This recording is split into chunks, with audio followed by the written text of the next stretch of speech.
Outlander, Have Mercy on Us, Review, Episode 510. Throughout the nearly 5 seasons of Outlander so far, we've seen a good number of changes from the original book material. Many have been terrific, some have been interesting or head-scratching, some so egregious that even Diana Gabaldon has spoken up. We had been warned that this season would include some storylines from Book 6, A Breath of Snow and Ashes.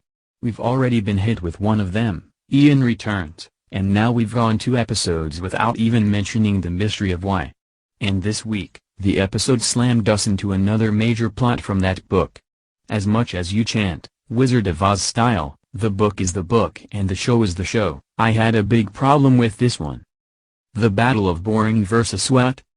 True, a good part of this week's episode is definitely book-related. Unfortunately, I didn't feel satisfied by any of it. The Battle of Wiley's Landing, abbreviated, sadly, because there were some fun bits to it in the book, had a plot hole big enough to drive a 4-horse carriage through. Ian as Alexander Malcolm? Bonnet has met him before, and not just for a how do you do.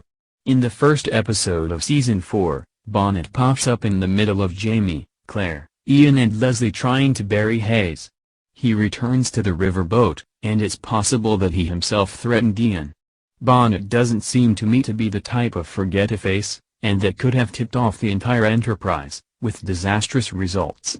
Ian played his role well, keeping Bonnet's men from being too suspicious, and doing his part in the short fight that followed. But ultimately, this battle, discussed in more than one episode leading up to this one, was short and meaningless. There was a nice glimpse into the growing relationship between Roger and Jamie, when Jamie said that if Roger falls, I will avenge you. And Roger says exactly the same thing back to him, showing his acceptance of the seriousness of the situation, and his understanding that pacifism doesn't work in the 18th century. If it comes to it, can Roger actually kill someone? He wants to be the one to kill Bonnet, after all, as he says to Jamie, Brianna may be Jamie's daughter, but she's Roger's wife. Yes, Bonnet attacked Claire and killed Leslie, but the greatest insult was to Brianna, and therefore Roger has the right to avenge his wife. But can he?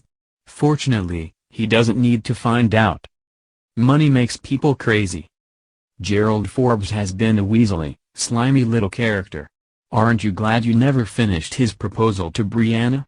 I did like the scenes, in this and in previous episodes, of him and Bonnet, where you can tell he's walking on extra fragile eggshells around Bonnet, who makes him quake like jelly with the slightest of looks. You have a priest? Seemingly innocuous, but, I wouldn't have thought that an amoral person like you would be worthy of or interested in having a personal priest, and what kind of man of the cloth would be within 20 feet of you? But the scene with Jocasta's gift-giving was forced and uncomfortable. It should have been, you're thinking, sure, in that way. But it was uncomfortable for me in that one. It's nice of her, but I just can't see Jocasta actually doing this. 2. We have no frame of reference for understanding how much this actually translates to that it would set Forbes off this badly. And 3, really? He's going to snap and kill the woman? I didn't get it at all. But Ulysses to the rescue, without a thought of what it would mean for him personally, he defended his mistress.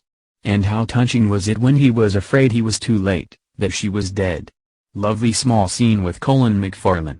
Yes, he has a great deal to worry about now, as was implied in the trailer for the next episode. For a slave to lay hands, much less kill, a white man meant death. Even if he was defending his owner. Learn to love. My biggest problem with this episode was the whole Bonnet the gentleman theme. It's not in his character to care that much about being a gentleman. He's mercenary, cruel, self-absorbed, sure, all that came from his upbringing as an orphan, tossed into the foundation of a building and left to die as a sacrifice. Remember this legend coming up in an early episode during S1. Does he think that Brianna will be accepted by the society he aspires to, after abandoning her husband and going to live with such an unsavory person? How can he possibly think that she accepts this situation and suddenly, overnight, is willing to take her, their, young son and do this? This felt too much like ooh, this would be fun, let's drop this in. Yes, this is book related. In Book 6, A Breath of Snow and Ashes, Bonnet does kidnap Brianna with the intent to sell her off to the highest bidder. It's a much longer and more involved plot that would have been admittedly difficult to bring to screen, and a certain amount of latitude has to be accepted when you're adapting a book for another medium. Several aspects, Ippy the whore, the man wanting to purchase Brianna, are picked up from the book, and I only mention that to show the halfway effort the writers put into it. If none of it had been there, sure, no problem. But the way the writers tossed this odd plot twist into the mix was confusing and well out of character. I must add, though, that the performances here were terrific, especially Ed Speleers. Bonnet is a juicy character, and Ed threw himself into this. When Bree corrects him on his impolite manner of eating, you saw that flash of deadly irritation, quickly stamped out. His quick turns from hopeful lover, eager pupil, willing father to vengeful and mercenary pirate were amazing. Sophie Skelton gave us a quick-witted Bree. You can see her quick thinking, her understanding of the danger of the situation, and her deliberate choice to play along to live and get back to her family. I wouldn't want you to think any less of me, Bonnet tells her. Oh, I couldn't think any less of you, she responds, in a tone that made me laugh. I'm very sorry the writers decided to end the Bonnet thread this soon. This was a recurring dramatic point that easily could have gone into season 6, just as it wasn't put to rest until the end of the next book. I'm concerned in general about the condensing of the next book's plots.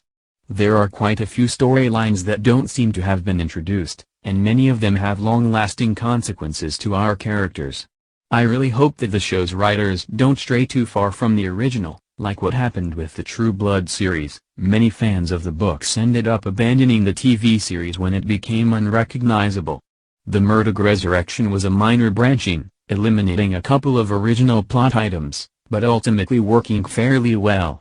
Some of the things that happen in upcoming books should be part of the TV series, and need to have groundwork laid now if they're going to happen. The final scene, Bonnet sentenced to drown, terrified at the sea finally coming for him, was very well done. Brianna is a good person, and no amount of hurt done to her can change that. She went to the jail in Wilmington originally for her own peace of mind, to forgive not for Bonnet's sake but for her own, but she had no reason other than a tiny bit of consolation to tell him that he had a child. And she kept him from his ultimate nightmare, and ended her own. But as Roger asks her in the end, was it mercy, or was it to make sure he's dead?